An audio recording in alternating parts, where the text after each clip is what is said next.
C'est peut-être un peu fort. Bon, Michel, c'est prêt. Bon, alors bonsoir à toutes et à tous. Merci de votre présence.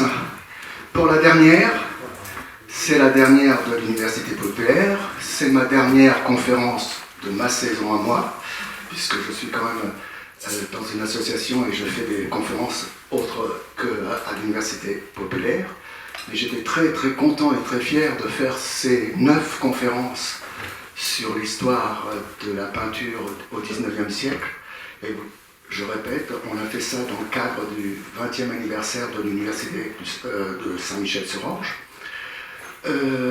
On a commencé, enfin, quand j'ai proposé ça il y a 1 an et demi, ça fait que depuis 1 an et demi, je ne vis qu'avec ça, j'avais deux sujets en tête. 2 sujets que je voulais faire depuis très très longtemps. C'était soit l'histoire du paysage dans la peinture occidentale, soit l'histoire de la peinture au XIXe siècle. Finalement, j'ai penché pour la peinture du XIXe siècle, mais après avoir dit ça, il fallait construire 9 conférences pour avoir un peu le panel de toute cette peinture du XIXe siècle. Donc je suis parti de 9 dates. La première, c'était 1808. Et 1808, ça m'a permis de parler du néoclassicisme. Et puis à chaque fois, je mettais un peintre qui était référent par rapport au mouvement en question. Et donc c'était David, bien sûr, à l'époque. Et donc j'ai commencé en octobre comme ça, pour finir aujourd'hui cette 9e conférence, où je suis donc à la fin du 19e siècle. Il a fallu que je choisisse une date, mais elle n'était pas difficile, celle-là. C'était 1886. Une date charnière, puisque c'est la dernière exposition impressionniste, sur les 8 qu'il y a eu. La dernière se terminait en 1886, et en plus de ça, 1886, c'est une date où il s'est passé énormément de choses dans le domaine de l'art. Donc c'est pour ça que j'ai partagé la conférence en 2 parties. Des nouvelles des arts de l'année 1886, et bien sûr dans cette année-là, il y a cette fameuse dernière exposition impressionniste, et puis je parlerai du post-impressionnisme qui fait une suite par rapport à l'impressionnisme que j'ai présenté le mois dernier. Donc, on va y aller, on va éteindre.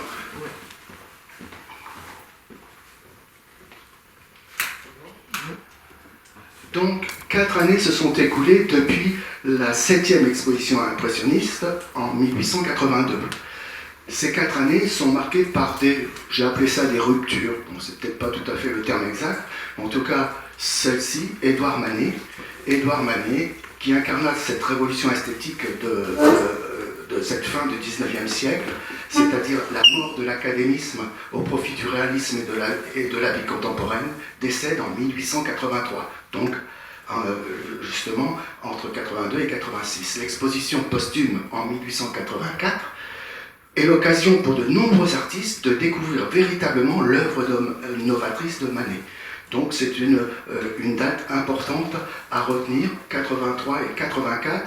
Cette exposition a eu lieu d'ailleurs, bizarrement, à l'école des Beaux-Arts, alors qu'il avait tant de problèmes avec l'Académie des Beaux-Arts. Ensuite, en 82, pendant ces 4 années-là, beaucoup de peintres se sont éloignés de la capitale de Paris. Ils vivaient plutôt en banlieue, proche, et puis ils se sont éloignés. Par exemple, Sisley, en 82, il s'est installé à Saint-Mamès, près de Moret-sur-Loing, où il finira sa vie après. Monet, lui, est parti donc à Giverny. D'abord, il a loué la maison qu'il a pu acheter en 1890, la maison qu'on connaît, qu'on peut visiter. Et puis en 84, Pissarro, qui était à Osny, près de Pontoise, est parti, lui, à Éragny-sur-Epte. Alors vous allez comprendre pourquoi j'ai mis ces exemples-là, parce que ça va avoir une incidence de ces peintres qui vont s'éloigner de Paris, qui est donc la capitale culturelle. Le marchand d'art. Paul Durand-Ruel, tout le monde sait que Paul Durand-Ruel, c'est le grand marchand d'art des impressionnistes. Avant, il était le marchand d'art, d'ailleurs, de l'école de Barbizon. Donc, ce marchand d'art, il programme en 1882, donc au moment de cette 7e exposition impressionniste, il programme des expositions particulières. Et donc, ce qui va amener ces artistes à se désolidariser un peu plus encore des expositions de groupe. Il expose ainsi Boudin, Monet, Renoir, Pissarro, Sisley, bref, ça va faire que les expositions de groupe n'auront plus lieu d'être si des marchands d'art, alors après il y en aura d'autres, on va y venir, prennent sous leur aile les artistes, ils n'ont plus besoin d'exposer ensemble. Donc ça va être un éclatement. En 84, en plus, un nouveau salon est créé, le Salon des Indépendants. Ainsi, donc, le salon officiel, celui de la Société des artistes français, n'est plus le seul grand salon parisien. Et je vais y revenir bien sûr après. Bref, donc multiplication de salons, multiplication d'expositions particulières chez des marchands d'art. Par exemple ici, il y a un concurrent direct de Paul Durand-Ruel qui s'appelle Georges Petit et qui en 85, Monet avait accepté de participer à la 5e exposition internationale de peinture et de sculpture dans cette galerie donc, de Georges Petit. Et l'année suivante, en 86, il y aura Manet et Renoir qui vont être exposés chez ce galeriste. Donc, tout ça pour dire que depuis cette 7e exposition impressionniste de 1882, le monde de l'art a bien changé. Et donc, qu'en est-il de cette année, donc 1886, année de la dernière exposition impressionniste? Alors, comme je vous disais en introduction, j'ai choisi cette année parce que c'est la dernière exposition impressionniste, mais bien plus que ça. Très rapidement, toutes les expositions qu'il y a eu à Paris, et j'ai mis celle des États-Unis à droite, des ouvrages ou des articles très importants sur l'art en 1886, donc je vais revenir tout ça. J'ai pris quelques vies d'artistes de cette année 1886, et puis les débuts des dîners dits impressionnistes au Café Riche, donc je vais essayer de développer tout ça. Les principales expositions de 86, donc les expositions parisiennes, jusqu'à maintenant il n'y en avait qu'une, le Salon parisien, depuis le XVIIe siècle. Or, en 86, il y a le Salon des artistes français, il y a le Salon des indépendants, il y a l'exposition de la Société internationale de peinture et de sculpture, et il y a la 8e et dernière exposition impressionniste. Mais j'ai mis une carte de France quand même pour préciser qu'on parle toujours de Paris, et c'est vrai que Paris était la capitale mondiale de l'art, et ça c'est sûr, et tous les étrangers venaient à Paris pour faire leur formation, etc. Mais il y avait des salons en province, on en parle très peu de ça. Les trois principaux de 86, mais il y en avait d'autres, hein, c'est Mulhouse, Toulouse et Nantes. Et Nantes, justement, Nantes, il accueille cette année-là un très grand salon d'art, près de 1800 œuvres, dont la diversité des styles qui marquera l'événement témoigne d'un moment charnière dans l'histoire de l'art du 19e siècle. Vous voyez que ce n'était pas qu'à Paris qu'il se passait des choses intéressantes. En effet, les peintures académiques de Delaunay, Gérôme et Merson côtoient alors l'art avant-gardiste de Renoir, Sisley et Guillaumin. Et alors on peut dire peut-être que Nantes était plus en avance que Paris pour présenter les peintres novateurs comme les trois derniers, Renoir, Sisley et Guillaumin. Donc ça c'était à Nantes. Et à Bruxelles, il y avait depuis 2 ans, je crois, c'était en 84, une exposition des vins qui présentait les peintres novateurs. Et donc Monet et Renoir, par exemple, en 86, ont participé à l'exposition des vins à Bruxelles. Et puis surtout, il y a eu cette grande exposition à New York, organisée par ce marchand d'art Durand-Ruel, qui a été un énorme succès. Et donc voilà, je vais le préciser ensuite. Donc c'est le salon principal, le salon, on va dire, officiel, c'est le salon des artistes français. Depuis 1881, le salon historique, créé sous Louis XIV, est devenu le salon des artistes français. En effet, il est géré par la Société des artistes français. Depuis le désengagement de l'État, parce que jusqu'en 80-81, c'est l'État qui organisait ce salon, ce grand salon parisien. Et donc là, c'est les sociétés, c'est les artistes eux-mêmes qui organisent leur salon. Et Édouard Manet, j'ai mis juste une petite phrase, puisque vous savez qu'Édouard Manet, donc on va dire le père de l'impressionnisme, il a toujours voulu aller au salon officiel. Le salon, et c'est ce qu'il dit, le salon est le vrai terrain de lutte, c'est là qu'il faut se mesurer. Donc il n'a jamais participé à aucune des 8 expositions impressionnistes, même s'il était très proche d'eux tout le temps. Voilà quelques tableaux de ce salon officiel. Donc à chaque fois, j'essaie de mettre quelques tableaux. Donc Bouguereau, peintre académique. J'ai mis celui-ci parce que Léon l'Ermite, c'est l'arrière-grand-père d'un certain Thierry l'Ermite. Voilà, c'est l'arrière-grand-père.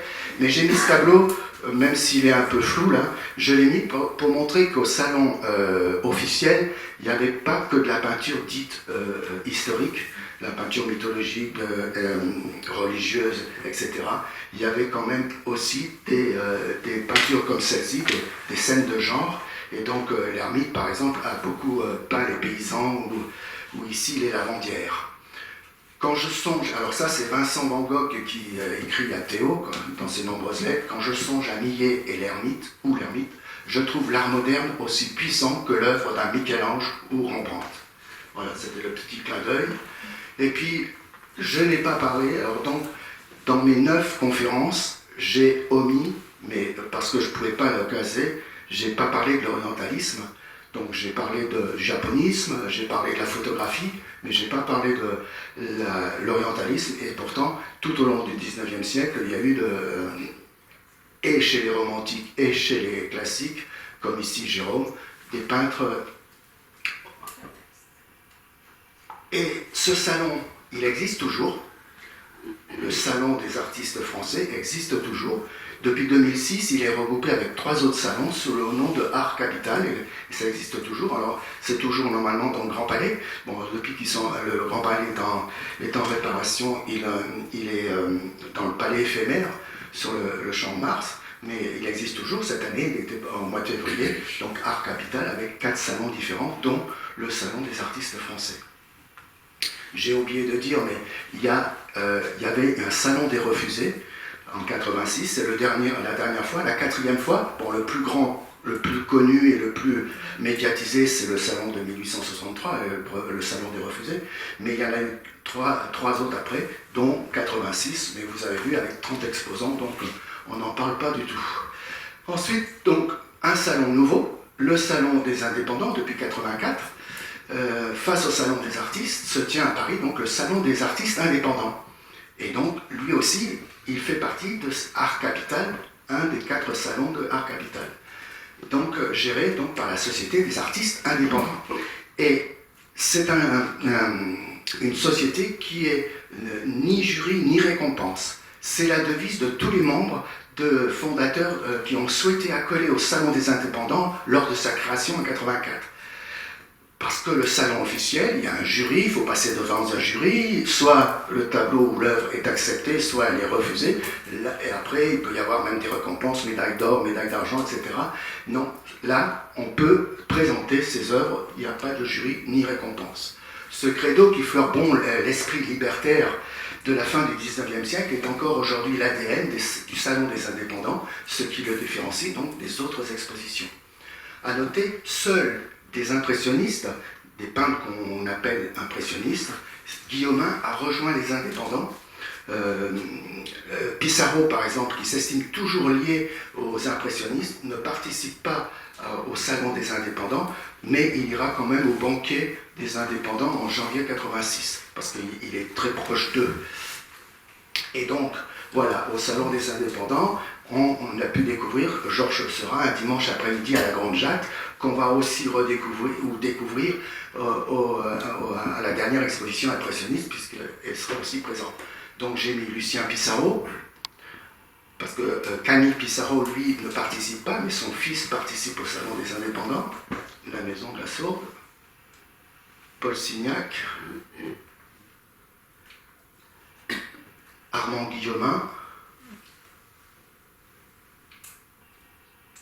Henri Rousseau, c'est sa première participation à un salon, Et il a essayé de présenter, il a été refusé donc au salon officiel en 1885, et c'est seulement en 86 qu'il participe au salon des indépendants grâce à l'absence de jury, puisqu'il n'y a pas de jury, donc il peut participer au salon. Et donc sa notoriété s'accroît avec les années, il continue de participer chaque année au salon des indépendants. Et puis Odilon Redon, qui va aussi participer à la dernière exposition impressionniste, est là. Alors là, on est dans le symbolisme, ça c'est ce que je vais expliquer dans la deuxième partie de la conférence. 5e exposition de la Société internationale de peinture et de sculpture, donc dans une galerie chez un marchand, donc Georges Petit. On est toujours en 86. Hein. Cette galerie a été fondée donc en 81 sous l'égide ou sous les auspices de Cabanet, de Robert Fleury et de Hébert, qui sont membres de l'Institut. Donc c'est sous l'égide des académiciens que cette galerie a été fondée. Et que cette exposition a été inaugurée. C'est une exposition internationale de peinture et de sculpture ouverte à tous les Français et étrangers. Et pourquoi ? Parce que justement, la Société des artistes français, qui organise son salon, le salon dit officiel, eh bien, n'accepte plus les étrangers. Alors que jusqu'à présent, il y en a toujours eu, même au XVIIIe siècle, il y avait des étrangers au salon parisien. Eh bien, là, le salon des artistes français ne montre que des artistes français. Donc, en fait, la galerie Georges Petit est complémentaire pour accueillir des artistes étrangers. Monet y participe dès 85. En 86, il accepte d'y participer de nouveau et il est rejoint par Renoir, c'est ce que je disais tout à l'heure. Monet et Renoir donc participent à cette exposition. Et Monet, par exemple, il vend 12 peintures pour un montant de 15 100 francs. Donc en fait, on n'est plus dans le système académique qui dure depuis le XVIIe siècle. Et ce que j'ai essayé de vous expliquer cette année, en fait, c'est que le XIXe siècle, c'est un siècle de transition où on est passé d'un système académique à un système marchand, où ce sont les marchands d'art qui vont gérer tout l'art, quoi. Et dès 87, Monet, qui fait partie du comité d'organisation, est rejoint de nouveau par Renoir, mais aussi par Berthe Morisot, Pissarro, Sisley, etc. Donc en fait, il n'y a plus besoin d'organiser des expositions de groupe. Maintenant, les peintres novateurs, ces peintres-là, sont sous la responsabilité des marchands. Il n'y a plus donc d'exposition impressionniste à partir de 86, c'est la dernière année. Et donc avant de parler de la dernière exposition impressionniste, eh bien, on va regarder un petit peu ce qui se passe du côté de New York, où il y a eu une grande exposition en 86, donc organisée par Paul Durand-Ruel, et qui a été un énorme succès. Dès 85, déjà, Paul Durand-Ruel, il était reconnu aux États-Unis comme le champion, c'est ce que je vous ai dit, de l'école de Barbizon. Donc, il présentait les peintres de l'école de Barbizon déjà aux États-Unis, mais il reçoit donc de James Sutton, directeur de l'American Art Association, une invitation à exposer à New York, tout frais payé. Et en 86, Paul Durand-Ruel s'embarque avec 300 tableaux, malgré la réticence des artistes qui se montrent sceptiques. Pissarro, par exemple, ne comprenait pas trop bien qu'on parte avec tous ces tableaux comme ça aux États-Unis, mais quand il a vu le succès de l'exposition, il a compris qu'il avait eu tort d'être un peu inquiet. Donc c'est la première fois qu'une exposition impressionniste reçoit un bon accueil de la part du public et de la presse, donc on est aux États-Unis, hein, au point qu'elle doit être prolongée, l'exposition, et déménagée dans des locaux plus vastes. Bref, c'est un grand succès. Encouragé, Paul Durand-Ruel, donc l'année d'après, en 87, organise une nouvelle exposition à New York, puis en 88, il ouvre une galerie à New York, et donc c'est la fin des vaches maigres, c'est la fin des vaches maigres pour les peintres dits impressionnistes, mais c'est surtout pour lui aussi, bien sûr, c'est une affaire qui marche. À la suite donc, de tous ces succès, entre 91 et 1922, l'année de sa mort, Paul Durand-Ruel achète une quantité incroyable de tableaux, soit près de 12 000 œuvres, dont plus de 1000 Monet, 1500 Renoir, 400 Degas, 400 Sisley, 800 Pissarro, 200 Manet et 400 Merey-Cassatt. Et donc, à la fin de sa vie, donc, il a écrit ses mémoires et il dit ceci, Paul Durand-Ruel. enfin les maîtres impressionnistes triomphaient comme avaient triomphé ceux de 1830. Ceux de 1830, c'est l'école de Barbizon. Et les romantiques, mais c'est l'école de Barbizon. Ma foi, ma folie avait été sagesse. Dire que si j'étais mort à 60 ans, il est mort à plus de 90 ans, je mourrais criblé de dettes et insolvable parmi des trésors méconnus. Voilà. Donc, on est dans le système marchand. Et donc, tout ça pour finir avec cette 8e et dernière exposition impressionniste qui a été organisée, qui a été financée par Berthe Morisot et son mari Eugène Manet. Donc, dans cette exposition, cette dernière exposition, il y a des nouveaux arrivants, notamment le fils de Camille Pissarro, Lucien, Georges Seurat, Paul Signac et Odilon Redon. Mais on ne trouve pas dans cette exposition ni Monet, ni Renoir, ni Sisley, ni Caillebotte. Ils ne font pas partie de cette dernière exposition. Et en fait, cette exposition, donc, elle a duré un mois, comme à chaque fois, du 15 mai au 15 juin, dans 5 salles au premier étage du restaurant de la Maison Dorée, que je vous montre ici, avec seulement donc 17 participants, environ 250 œuvres exposées, mais en réalité beaucoup plus, comme je le dis à chaque fois, dans le livret ou le catalogue de l'exposition. Sous le même numéro, il peut y avoir plusieurs œuvres, etc. Et puis il y en a qui ne sont pas, parce qu'ils sont arrivés en retard, ils ne sont pas dans le catalogue. Donc en fait, c'est toujours plus que ce qui est énoncé. Voilà, donc voilà le catalogue à droite, et puis quelques tableaux présentés lors de cette dernière exposition, avec un super tableau de Berthe Morisot très impressionniste, Mary Cassatt, les nus qui ont fait tant parler les critiques à l'époque, les nus de Degas, Paul Gauguin avec les baigneuses. Alors là, vous voyez que la technique employée par Gauguin, qui est pourtant un élève de Camille Pissarro et qui a eu donc une formation dite impressionniste, son style là n'est plus du tout impressionniste, on est dans le symbolisme, mais ça, je vous l'expliquerai un peu plus tout à l'heure. Là aussi, donc, on est dans le symbolisme avec Odilon Redon. Ici, Camille Pissarro, donc, c'est ce qu'on va appeler le néo-impressionnisme, le divisionnisme, etc., le pointillisme. Donc, Camille Pissarro, il a fait 2 ans de sa vie, à peu près. De même que Paul Signac. Vous voyez que même le thème, hein, les gazomètres, là, on est dans la vie moderne de l'époque. Quand je parle de la vie moderne, c'est comme Monet quand il fait les gares, par exemple. Et puis donc ce tableau, qui est le tableau manifeste du pointillisme ou du néo-impressionnisme, donc qui était présent à cette dernière exposition impressionniste. Donc c'est un très grand tableau, et c'est un véritable manifeste de la vie moderne et du pointillisme, dont je ferai le point, j'ai fait le jeu de mots, il fallait, dans la deuxième partie de la conférence.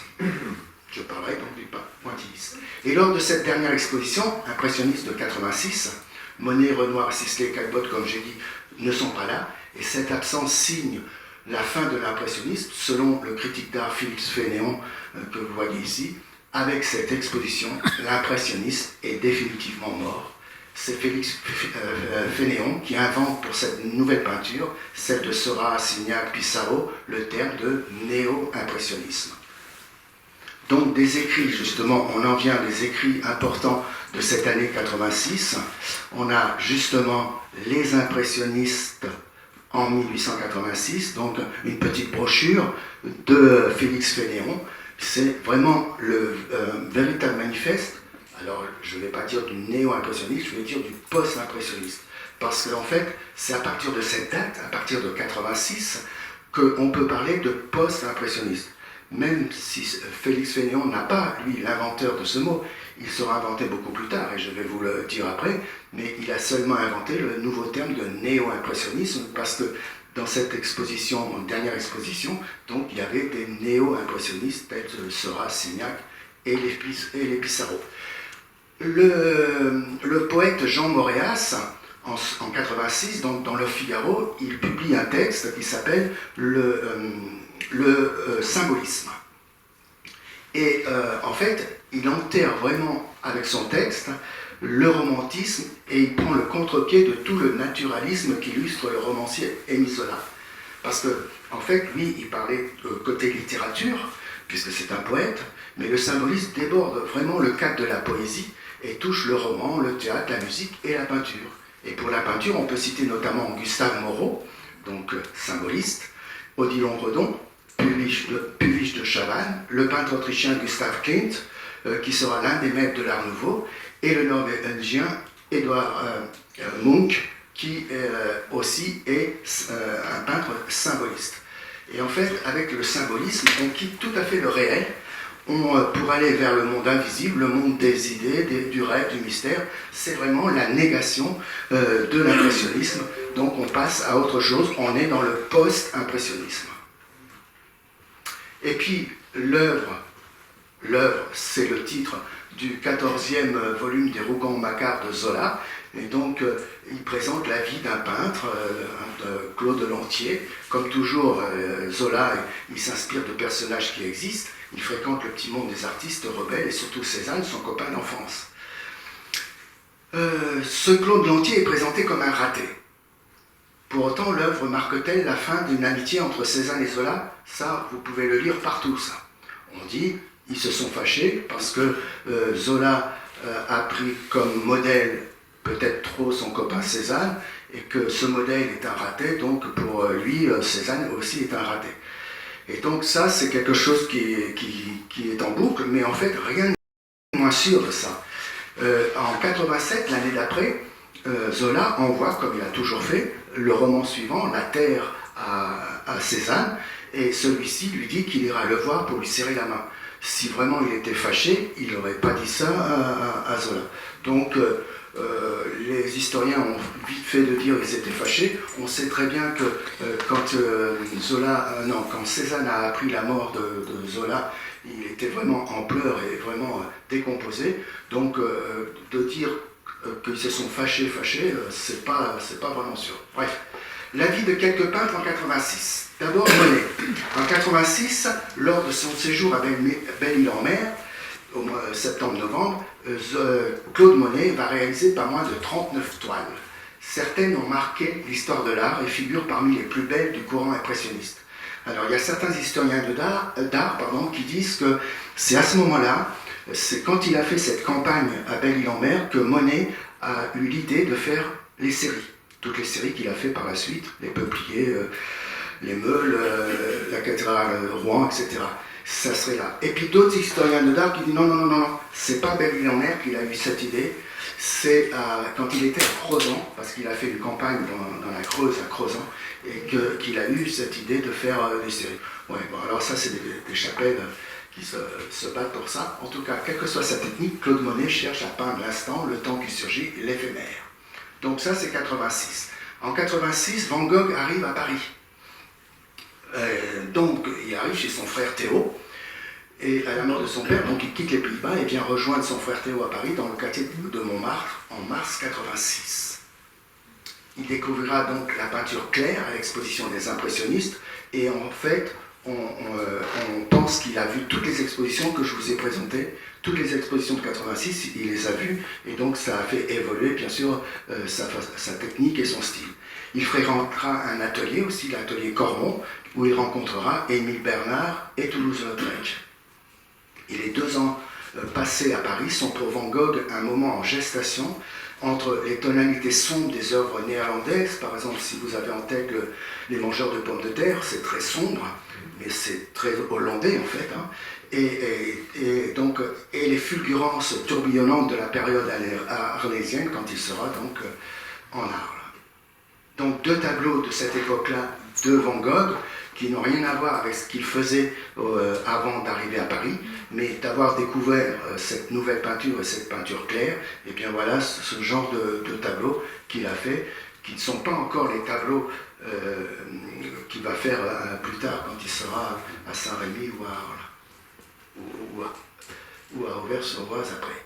En 86, Gauguin est à Pont-Aven et il part en Martinique. En fait, il découvre Pont-Aven au printemps 86, après 14 heures de train depuis Paris. Il n'y avait pas de TGV à l'époque. Et j'aime la Bretagne. J'y trouve le sauvage, le primitif. Quand mes sabots résonnent sur ce sol de granit, j'entends le ton sourd, mat et puissant que je cherche en peinture. Et en fait, il va partir après le petit séjour à Pont-Aven. En fait, le séjour principal de Gauguin, parce qu'il en a fait plusieurs à Pont-Aven, c'est en 88.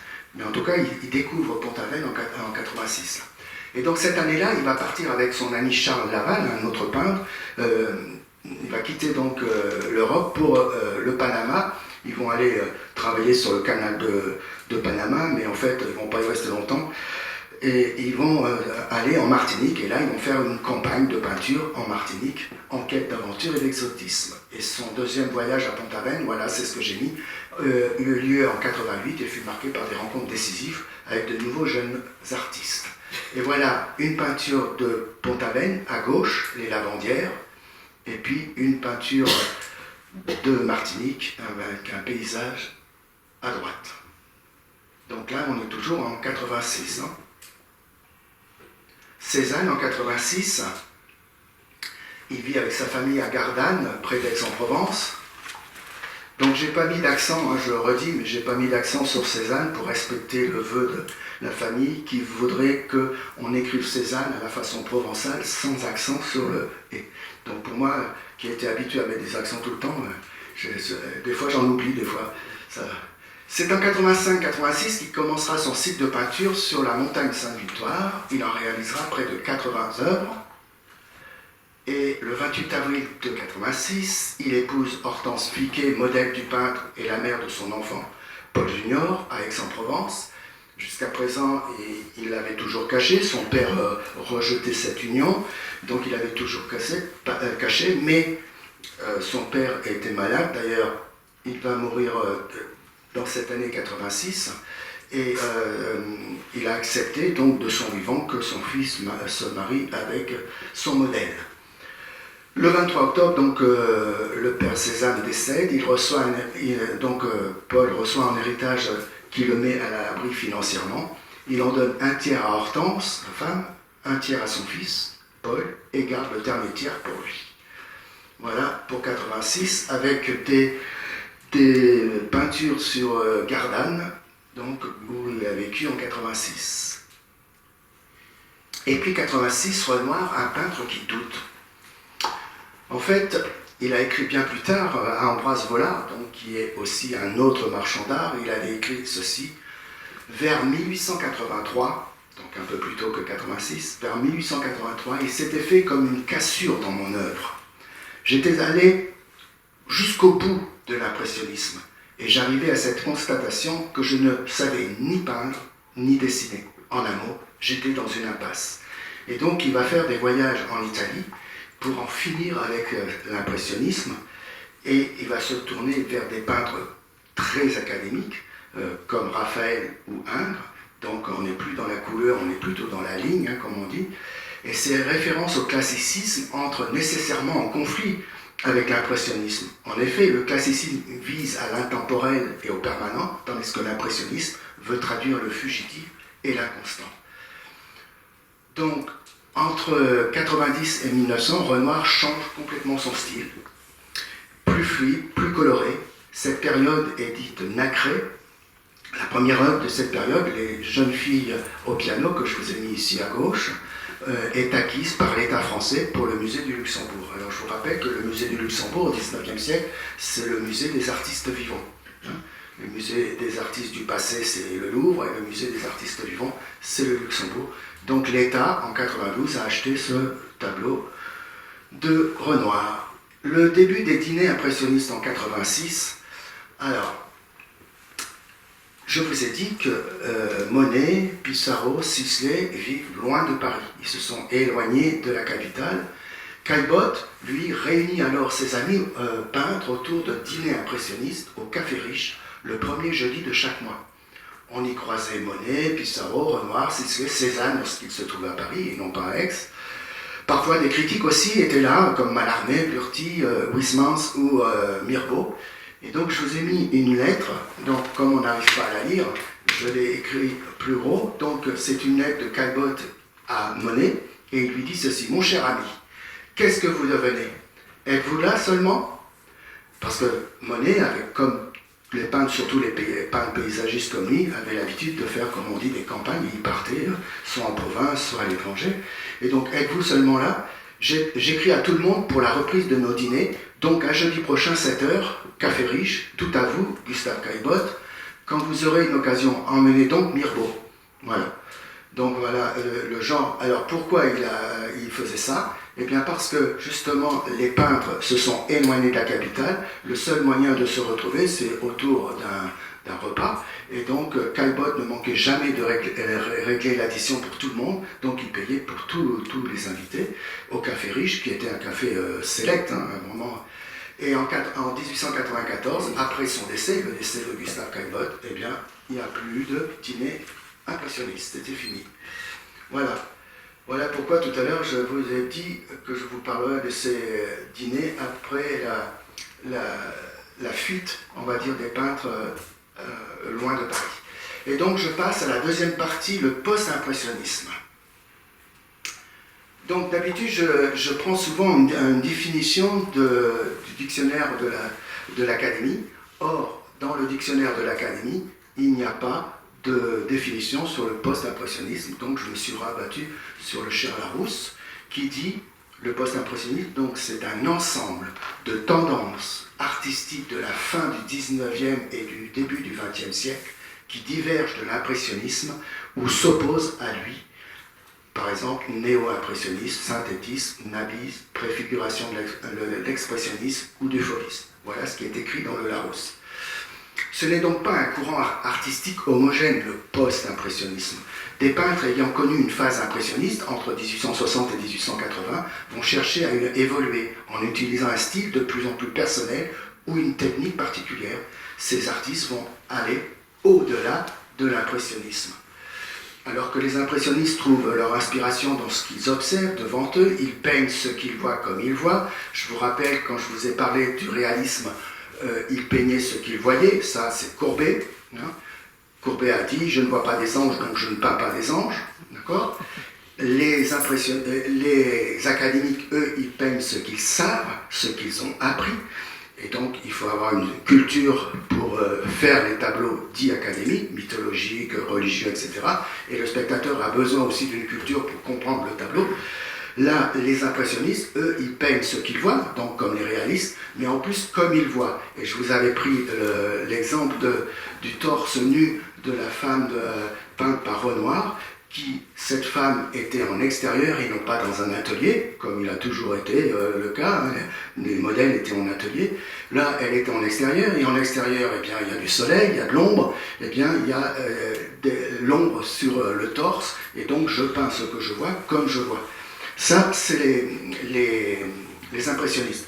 Et les post-impressionnistes, eux, vont tourner leur regard non pas vers l'extérieur, mais vers l'intérieur et explorer leur moi profond, leur réalité personnelle. De plus, au sein du post-impressionnisme, de nouveaux courants artistiques font leur apparition, tels que le pointillisme, les nabis, l'art nouveau. Je vais essayer de développer. Le post-impressionnisme se caractérise davantage par l'individualisation de l'art, plutôt que par un mouvement codifié et unifié. En effet, rien n'est plus différent d'un Van Gogh qu'un Gauguin ou un Cézanne. On reconnaît tout de suite, c'est très très différent. Donc le post-impressionnisme n'est pas un mouvement de peinture. On peut dire que c'est plutôt une période de l'histoire de l'art moderne, et de la peinture en particulier, entre le milieu des années 80 et l'année 1905. Les historiens de l'art aiment bien mettre des limites. Mais les 1905 parce que c'est l'arrivée des faux au fameux salon d'automne, et donc qui englobe de nombreuses personnalités, donc de nombreux mouvements que je vais essayer de détailler. Et donc ce terme post-impressionnisme est arrivé bien plus tard, puisqu'il fut inventé par le critique d'art et le peintre britannique Roger Fry, qui a fait une exposition, j'ai mis l'affiche ici à droite, donc à Londres, et qui a intitulé cette exposition « Manet et les post-impressionnistes ». Et c'est pour ça que cette période, les historiens de l'art l'appellent maintenant post-impressionniste. je vous ferai remarquer que c'est un tableau de Gauguin qu'il a mis sur l'affiche de cette exposition. Et donc voilà, quelques peintres post-impressionnistes. Donc je vous laisse regarder.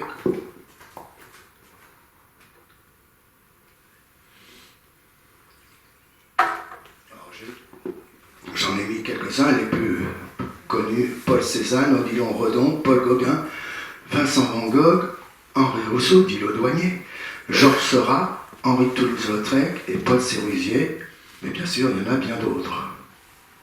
Donc le post-impressionnisme, c'est quelques personnalités très singulières, voire inclassables: Paul Gauguin, Paul Cézanne, Henri de Toulouse-Lautrec et Vincent Van Gogh, mais c'est aussi des mouvements qui vont renouveler vraiment la vision esthétique des impressionnistes, ou carrément s'opposer aux impressionnistes.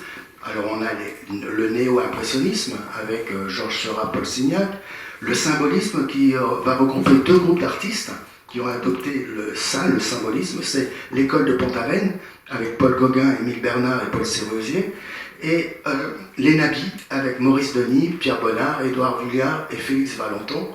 Et puis j'ai rajouté le primitivisme, dont le pionnier bien sûr fut Gauguin, en partant en Bretagne, puis surtout en partant très loin, à l'autre bout de la terre, que l'on associe avec l'art naïf de Henri Rousseau. Donc, quelques personnalités singulières, eh bien, les premiers post-impressionnistes sont des impressionnistes, qui à partir de 86 cherchent à différencier leur style de celui de leurs premières années, adoptant dans leur technique et leur contenu de leurs œuvres des solutions qui les éloignent de plus en plus les uns des autres. C'est le cas de deux élèves de Pissarro. Pissarro, c'est le père, le grand-père en fait. Il a 10 ans. Il a 10 ans de plus que tous les autres, que Monet, que Sisley, que Berthe Morisot, etc. Donc le patriarche Pissarro qui leur disait à ses élèves: peignez généreusement et sans hésitation pour garder la fraîcheur de la première impression. Et donc ces deux élèves sont les deux Paul Gauguin et Paul Cézanne. Alors Paul Gauguin, c'est l'artiste phare en fait du post-impressionnisme, et c'est peut-être pour ça que Roger Fry a pris un tableau de Gauguin pour son affiche. Il fut l'objet d'un véritable culte, notamment pour les Nabis qui ont vu en lui un nouveau messie de l'art moderne. Tout à la fois chef de file de l'école de Pont-Aven et peintre des tropiques, le sauvage Gauguin fut une personnalité hors norme. Né de l'impressionnisme, donc formation avec Pissarro, Gauguin a développé une œuvre personnelle, peinte et sculptée, tendant au synthétisme formel et dont le mysticisme n'est jamais absent. Je vous ai mis la vision après le sermon. Vous voyez très bien que par rapport à ce que je vous ai montré des peintres impressionnistes la dernière fois, ce tableau n'a plus rien d'impressionniste. D'accord ? La belle Angèle, qui a refusé ce tableau, on se demande pourquoi. Et puis les tableaux donc de Tahiti et ce grand tableau manifeste: d'où venons-nous, que sommes-nous, où allons-nous, où on part. Alors là, il faut le lire de droite à gauche, puisque on part de la naissance jusqu'à la vieillesse. Mais je ne vais pas analyser le tableau. Considéré comme l'un des pères de l'art moderne, Paul Cézanne, et bien là, je n'ai pas enlevé l'accent, fut un précurseur, peintre de paysages, membre éphémère de l'aventure impressionniste. Il a révolutionné la peinture en revenant vers les lois de la géométrisation et la recherche d'un équilibre entre forme et couleur. S'il fut un solitaire, la redécouverte de son œuvre en 1907, donc après sa mort, a considérablement influencé les jeunes peintres, notamment les cubistes tels Picasso et Braque. Donc, le pont de Vinci, les joueurs de cartes. C'est difficile de choisir les grandes baigneuses. Et puis, je ne pouvais pas ne pas mettre les montagnes Sainte-Victoire.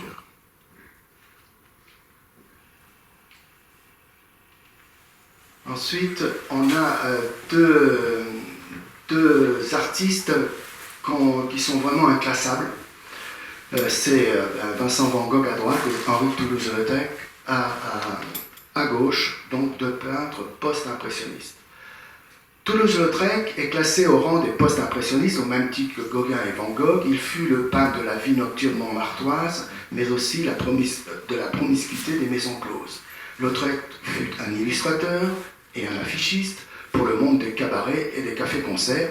Grand admirateur de Degas, il sut peindre, comme lui, la femme surprise dans son intimité, en tirant parfois vers la caricature.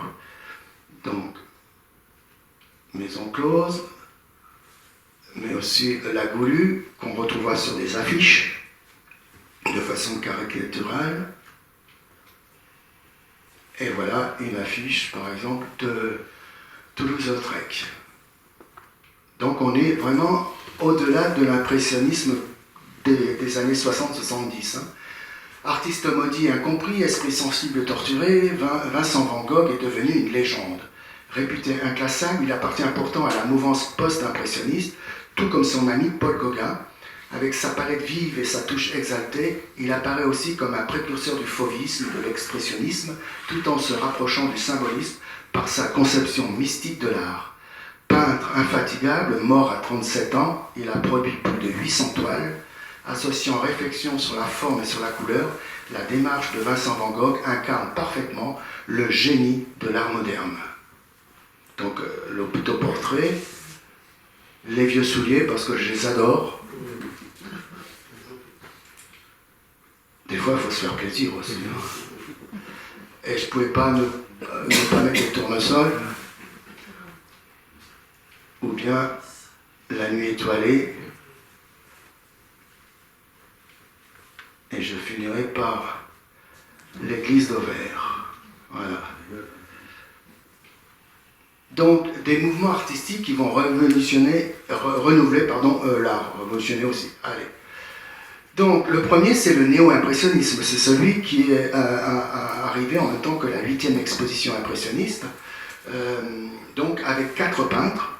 Donc, on retrouve le dimanche après-midi à l'île de la Grande Jatte de Seurat, mais Signac, et puis les 2 Pissarro, Camille et Lucien, donc qui étaient présents donc, à cette 8e exposition impressionniste de 86. Donc, le néo-impressionnisme ou nouvel impressionnisme. En effet, ces peintres, Seurat, Signac et les Pissarro, s'inscrivent dans l'héritage impressionniste, mais ils ont le souci de mettre les théories scientifiques au service de l'art.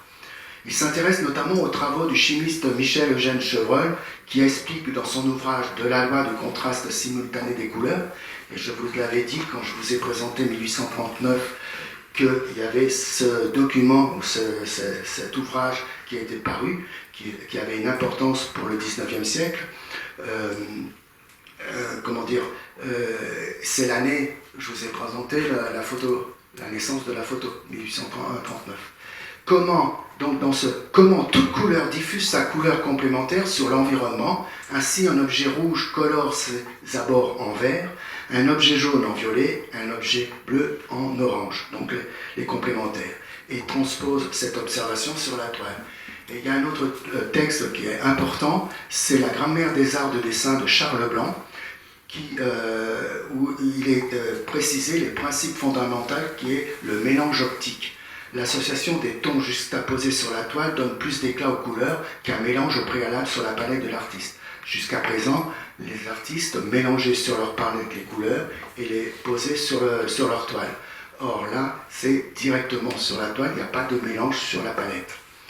Les néo-impressionnistes, également appelés divisionnistes ou pointillistes, en raison de l'usage qu'ils font de la juxtaposition des touches, ajoutent à cette façon de peindre des préoccupations sociales. Tout comme leur aîné, Camille Pissarro, les peintres Seurat et Signac, ainsi que le critique d'art Félix Fénéon, qui a écrit Les Impressionnistes en 86, sont proches du mouvement anarchiste de cette fin du XIXe siècle. Et donc, je ne pouvais pas ne pas parler de cet ouvrage qui est apparu bien plus tard, puisqu'il est apparu tout à la fin du XIXe siècle, de 1899, d'Eugène Delacroix au néo-impressionnisme de Paul Signac. Les peintres néo-impressionnistes sont ceux qui ont instauré et, depuis 1986, développé la technique dite de la division en employant comme mode d'expression le mélange optique des tons et des teintes. Ils précisent que ce serait une erreur de croire que les néo-impressionnistes sont des peintres qui couvrent leur toile de petits points multicolores. Le néo-impressionniste ne pointille pas, mais divise. Nous tenons ici non de défendre le mérite de ces peintres, mais de démontrer que leur méthode si décriée est traditionnelle, alors ça paraît un peu étrange qu'elle soit traditionnelle, et normale, qu'elle est entièrement pressentie et presque formulée par Eugène Delacroix et qu'elle devait fatalement succéder à celle des impressionnistes. Et pour ça, j'étais obligé de reprendre un texte de Delacroix quand il donne des cours de peinture au fils de Georges Sand, Maurice Sand, et qui lui parle de l'importance des reflets, en fait, ce sont les ombres dans la peinture. Il dit ceci: l'harmonie en musique ne consiste pas seulement dans la constitution des accords, mais encore dans leurs relations, dans leur succession logique, dans leur enchaînement, dans ce que j'appellerais au besoin leur reflet auditif. Eh bien, la peinture ne peut procéder autrement. Tiens, donne-moi ce coussin bleu et ce tapis rouge. Plaçons-les côte à côte. Tu vois que là où les deux tons se touchent, ils se volent l'un l'autre. Le rouge devient teinté de bleu, le bleu devient lavé de rouge, et au milieu, le violet se produit. Tu peux fourrer dans un tableau les tons les plus violents, donne-leur un reflet, c'est-à-dire une ombre qui les relie. Tu ne seras jamais criard, c'est que tout s'enchaîne par le reflet. On prétend supprimer cela en peinture, on peut, mais alors il y a un petit inconvénient, c'est que la peinture est supprimée du coup. Et donc ces propos de Delacroix se font l'écho des théories de Chevreul. Donc il a lu cet ouvrage, paru 2 ans plus tôt, de la loi de contraste simultané des couleurs. Donc en fait, les néo-impressionnistes, c'est-à-dire les pointillistes ou les divisionnistes, en fait, ont lu ces ouvrages, notamment celui-là après, c'est trop tard, mais l'ouvrage de Chevreul, pour faire évoluer leur technique en peinture. Et ça a donné ceci, par exemple, le cirque de Seurat, donc peinture néo-impressionniste, pointilliste, si vous voulez. Paul Signac, Autant d'harmonie. Alors je ne sais pas, j'ai un doute, je sais que la mairie de Montreuil a une toile de lui, et peut-être que c'est celle-ci, en tout cas elle y ressemble. Donc, un peu différent, Henri Edmond Cross,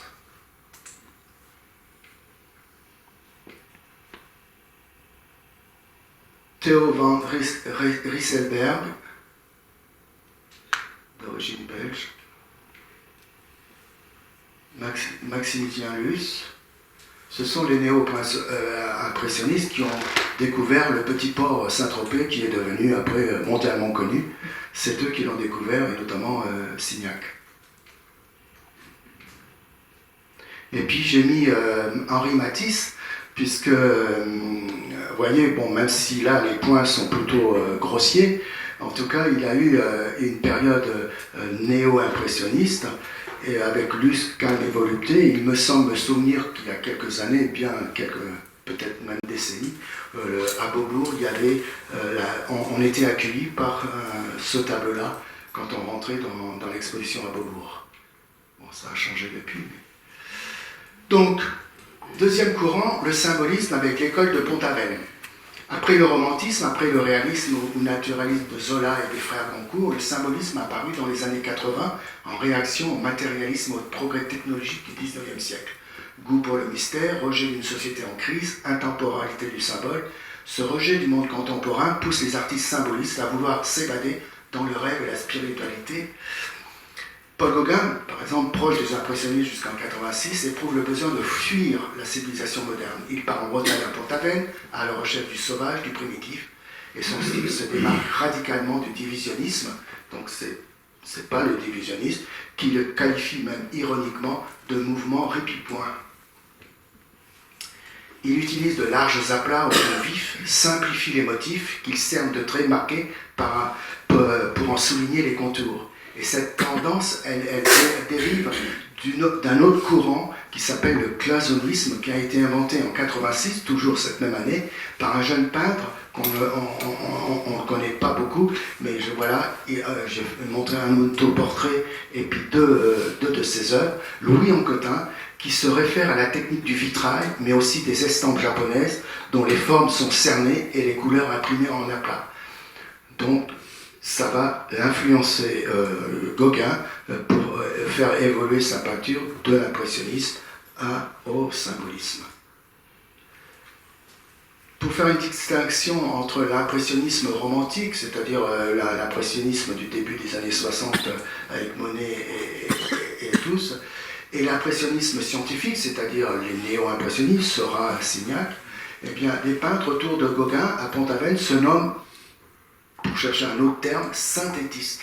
Donc on peut dire que le synthétisme, c'est encore un autre courant de ce courant du post-impressionnisme, et la preuve, pour l'exposition universelle de 1889, l'exposition de la Tour Eiffel, eh bien, ils ont exposé, non pas à l'exposition universelle, mais ils ont exposé dans un café et ils se sont intitulés le groupe impressionniste et synthétiste, au café Volpini. Le peintre et théoricien Maurice Denis, qui est donc un symboliste, il résume le synthétisme de la manière suivante. Alors ça, c'est une citation très, très connue. « Il est bon de rappeler qu'une image, avant d'être un cheval de bataille, une femme dénudée ou une quelconque anecdote, est essentiellement une surface recouverte de couleurs en un certain ordre assemblé. » Et voilà quelques œuvres symboliques synthétiques. Donc j'ai remis la vision à Paul Serment de Gauguin.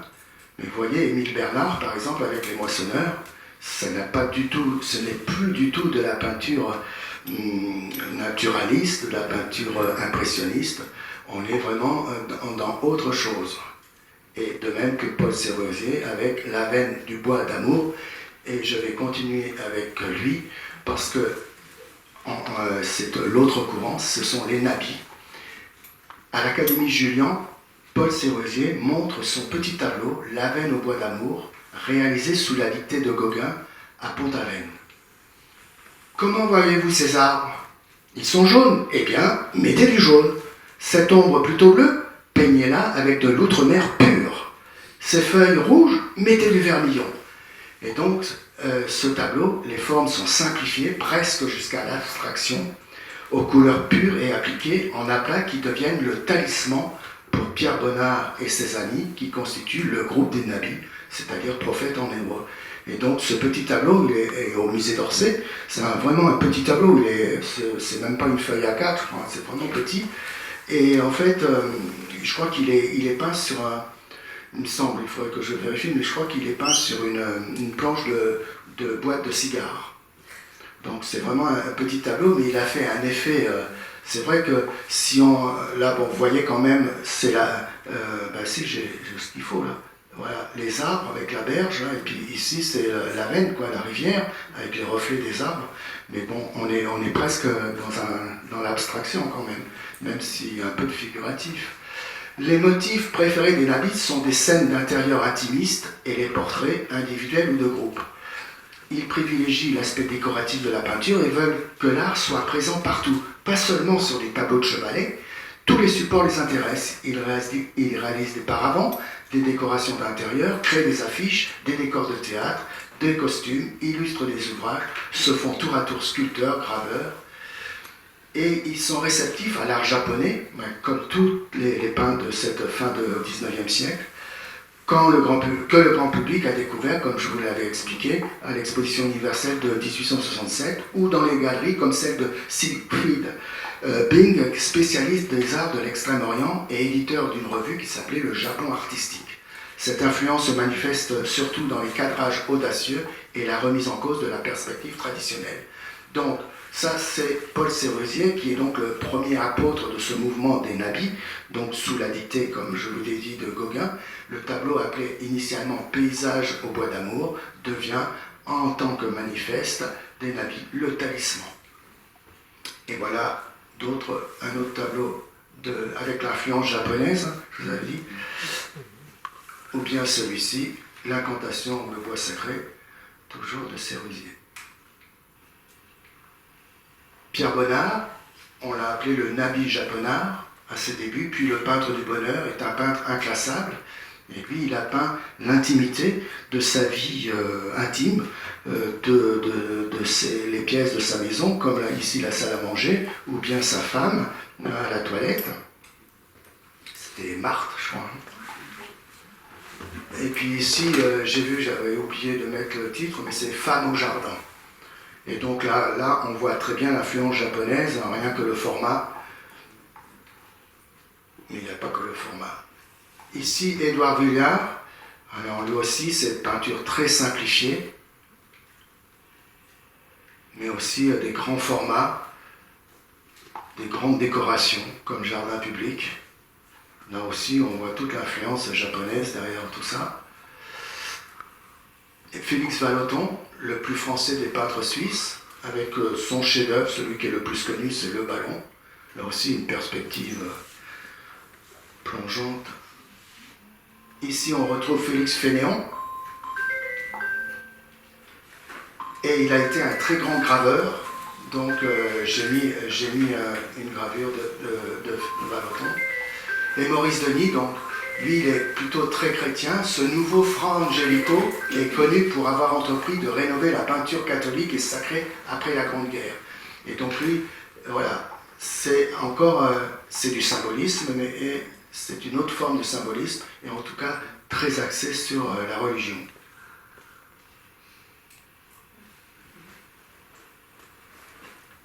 Mais encore une fois, une peinture simplifiée, etc., etc. Et puis pour finir, le primitivisme. Donc à la fin du XIXe siècle, l'empire colonial européen s'étendait jusqu'en Afrique, en Asie, en Océanie, en Amérique du Sud. Il en résulta l'envoi en métropole d'objets destinés à être exposés.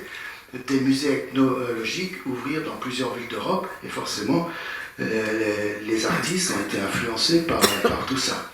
Un nouveau regard, loin de l'art académique, loin de tout ce qu'on pouvait apprendre. L'un des premiers des primitivismes fut bien Paul Gauguin. Désabusé par la France, il s'établit à Tahiti et s'y consacra à l'élaboration d'un art sans artifice et sans complications techniques. Voilà, donc le primitivisme fut vraiment une tendance dont les principes influencèrent une part importante de l'art du XXe siècle. Il influença aussi bien Picasso que Matisse, qu'Émile Nolde, que Constantin Brancusi, que Amadeo Modigliani. Il a influencé le primitivisme et cette nouvelle façon de voir le monde. C'est quelque chose de très important. C'est pour ça que je ne pouvais pas finir le 19e siècle sans parler du primitivisme, même si le primitivisme, en fait, a été plus regardé au XXe siècle après. Le primitivisme fut vite appliqué aussi aux productions des enfants ou des artistes autodidactes, de sorte qu'il finit par désigner aussi ce qui devait plus tard s'appeler l'art naïf. Et c'est pour ça que le douanier Rousseau, Henri Rousseau, on le classe dans le primitivisme. Ce style simple, facile d'Henri Rousseau, dit le douanier Rousseau, fut moqué au départ par les institutions, mais jugé novateur et fécond par les jeunes artistes d'avant-garde. Donc là, c'est un autoportrait. Hop, je vais trop vite, je reviens en arrière. Ouais, hop, c'est ça. Voilà, la charmeuse de serpent. Donc ça, c'est le tableau qu'on connaît un peu de lui. Le rêve. Du pont de Sèvres. Donc après sera Signac, Van Gogh, Gauguin, Cézanne, Lénabi. Place aux avant-gardes du XXe siècle, place donc à Henri Matisse, à Pablo Picasso, à Georges Braque, à Vassili Kandinsky, à Paul Klee. Place au fauvisme, au cubisme, à l'expressionnisme, à l'art abstrait du XXe siècle. C'est une nouvelle histoire de l'art qui commence. Et pour moi, eh bien, je termine avec ceci, si ça veut venir. Et voilà, un grand merci à vous pour cette année.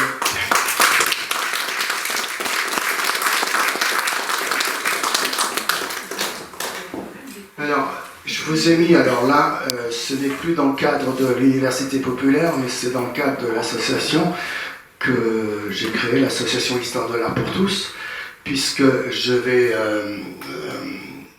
pour ceux qui me connaissent, vous savez que je suis très bien reçu au Jardin d'Arcadie à Saint-Michel-sur-Orge, et donc je vais continuer de faire des conférences, non pas une par mois, mais une tous les 2 mois, parce qu'une par mois, c'était un défi que je m'étais lancé, mais un peu fou. Donc ça sera tous les 2 mois. Et donc j'ai prévu avant Noël 2 conférences sur Caillebotte, l'homme au multivisage et le peintre des hommes, puisqu'il va y avoir au musée d'Orsay une exposition sur Caillebotte à l'automne. Et puis au mois de janvier, mars et mai, je veux parler que de femmes.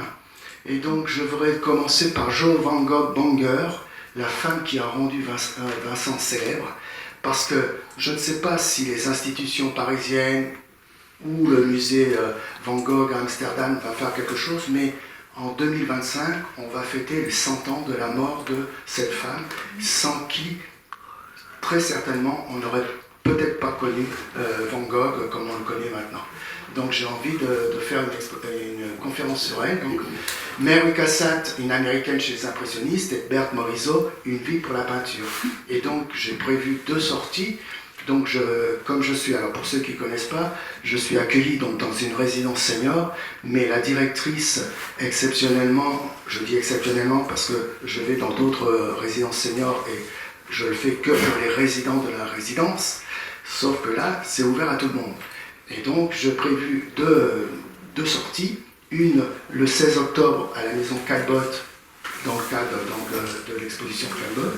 Et puis, une sortie à Bougival, parce qu'à Bougival, pour le mois de septembre 2024, là, normalement, ils devraient livrer la maison de vacances, on va dire, la maison de Berthe Morisot et d'Eugène Manet. Ils sont en train de toute la restaurer et d'en faire un lieu de visite. Donc j'espère qu'elle sera ouverte. Et donc j'ai prévu en juin 2025, donc dans 1 an, d'aller faire une visite à Bougival.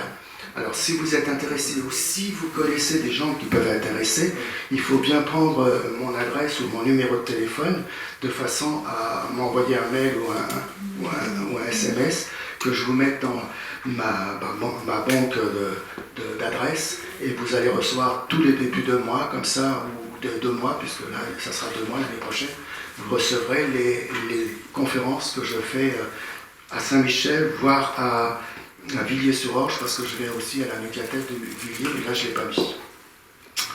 Voilà, merci beaucoup à vous.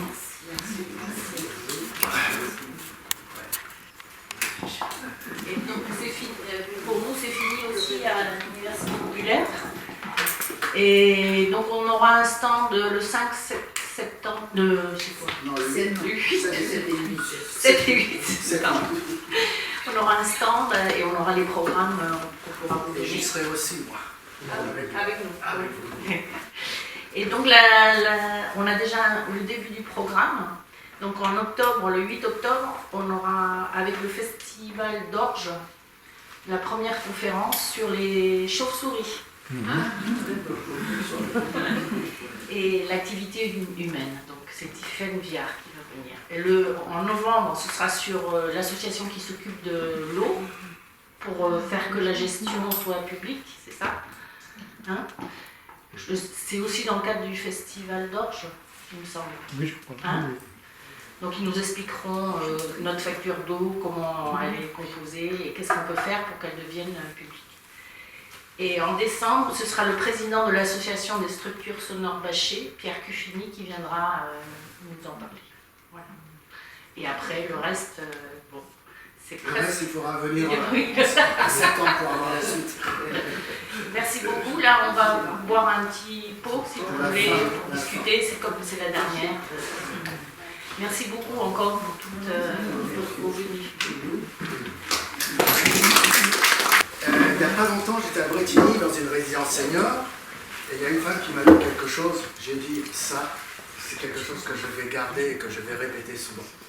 Elle m'a dit pour moi, l'impressionnisme, c'est comme un bouchon de champagne.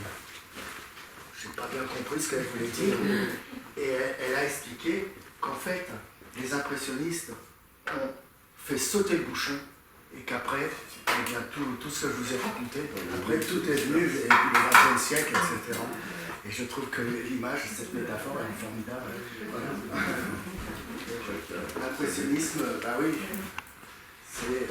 ça fait tout changer. Puis, comme j'ai toujours expliqué, on est passé dans un autre système, le système académique qui était perdu.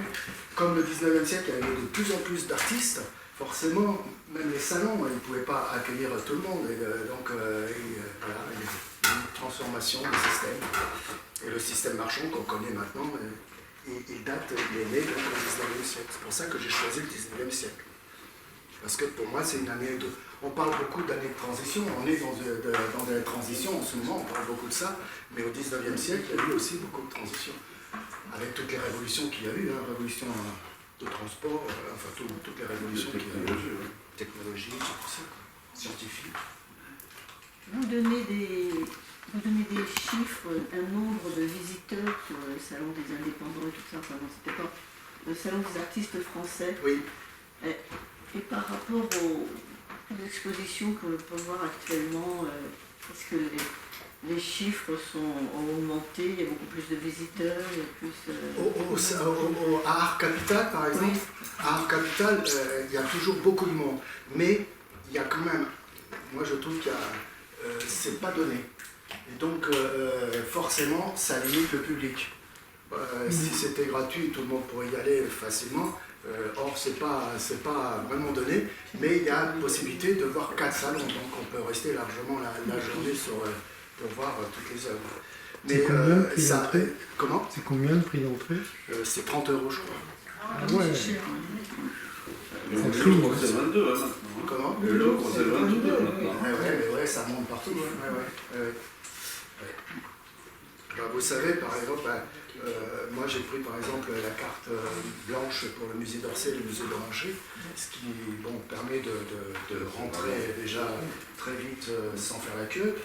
Et je suis allé à l'Orangerie dimanche dernier, c'était ça, je suis passé devant tout le monde, c'est assez jouissif.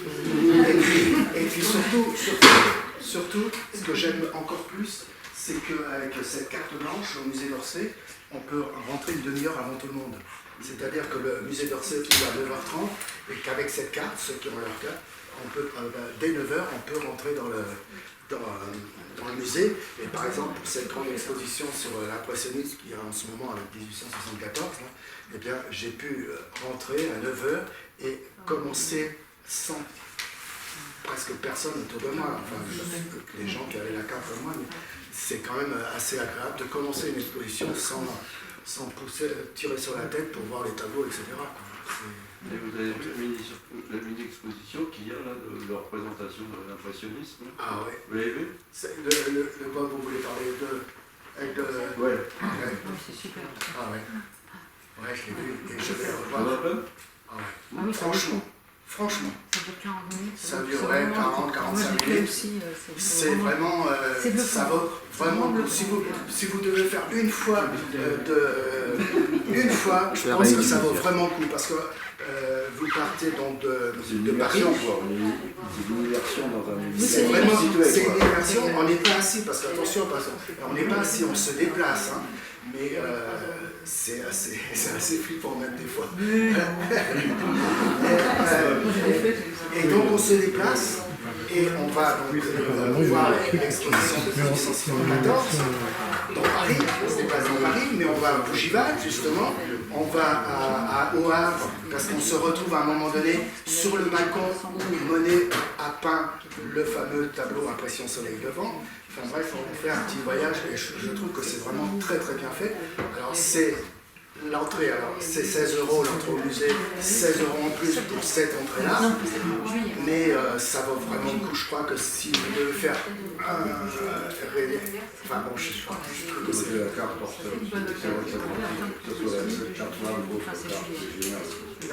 même si vous avez beaucoup de temps, vous avez 10 minutes pour partir, vous savez que pour revenir le lendemain, c'est ça. Oui.